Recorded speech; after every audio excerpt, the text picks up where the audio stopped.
জান্নাতি দল কোনটা হবে? আল্লাহ নবী বলেছিলেন যে দলেতে আমি আছি, আমার সাহাবারা রয়েছে, অর্থাৎ আমার নীতি আদর্শ কোমাকা, সাহাবাদের নীতি আদর্শ কোমাকা, এই দলটা হলো জান্নাতি দল।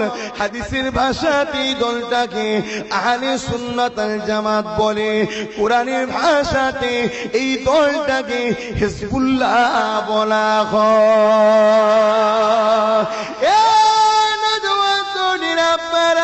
আল্লাহ নবী জানিয়ে দিলেন আমার উম্মাত দাবিদারদের মধ্যে থেকে ৭৩ দলে বিভক্ত হবে, ৭২ জাহান্নামী হবে, একটি জান্নাতি হবে। তাহলে ৭৩ দলের মাথায় টুপি থাকবে, ৭৩ দলেরই দাড়ি থাকবে, ৭৩ দলেরই রোজা থাকবে, ৭৩ দলেরই হজ থাকবে, ৭৩ দলেরই যাকাত থাকবে, ৭৩ দলই মুসলমান সাজবে। কিন্তু তাদের মধ্যে থেকে একটি দল জান্নাতি হবে, ওই দলটা হলো সেই দল লাকাদ কানা লাকুম ফি রাসূলিল্লাহি উসওয়াতুন হাসানা, যে দলেরা আমার নবী পাকের চরিত্র, আমার নবী পাকের আদর্শ, আমার নবী পাকের আখলাক, আমার নবী পাকের হুকুম যেভাবে সাহাবারা মেনেছে ওই অনুসরণ করে চলবে, ওই দলটা হলো জান্নাতি দল। ওই দলটা হাদিসের ভাষাতে আহলে সুন্নাত ওয়াল জামাত।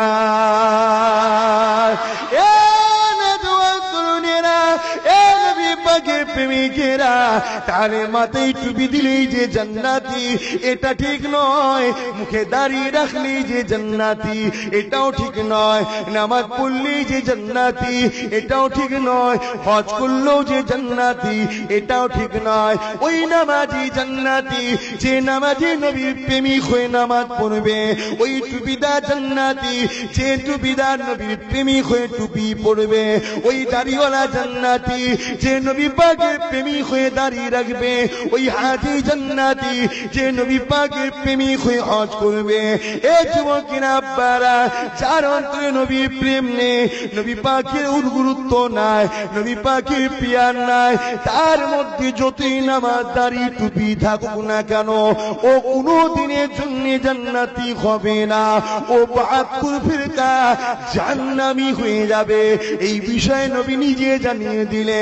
বাবারা শুনে খেয়ে দাও, আমি রাসূলুল্লাহ জানিয়ে দিই, আমার উম্মতি দাবিদার মধ্যে থেকে যারা ৭২ দল জাহান্নামী হবে, এদের একটি মাত্র কারণ, সেই কারণটা হলো আমি রাসূলুল্লাহ আমার ইজ্জত সম্মান তারা দেবে না।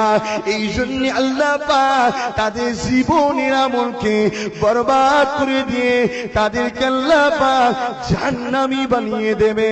তাহলে সব থাকবে, নবী পাকের ইজ্জত সম্মান দেবে না বলে আল্লাহ তার ইবাদত নেবে না। কথা বুঝলেন তো নাকি?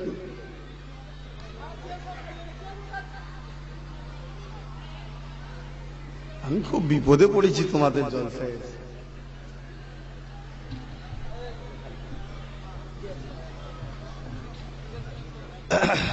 আমি টাইম হবে নেমেছি।